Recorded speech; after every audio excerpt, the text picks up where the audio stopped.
He's coming off a smashing win in the Awesome Again, and he worked on Saturday at Santa Anita, 5 furlongs. Nick Petro aboard. He's been out here since his win in the Awesome Again. Again, he beat Painter, the horse we just saw work by 4.5 lengths in that race.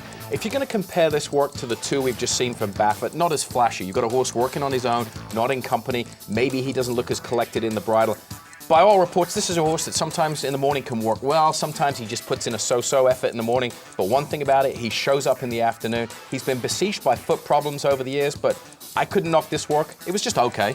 Look, I'm watching him right around the turn here, Simon, and I see a rider that's starting to encourage this horse already and trying to make him work maybe just a shade quicker than that. You see the shadow roll he's wearing over his nose, and Donna, down the lane, his head gets a little bit high for me. The finish is okay. The rider's weight is forward, not back, so he's actually demanding something through the work here.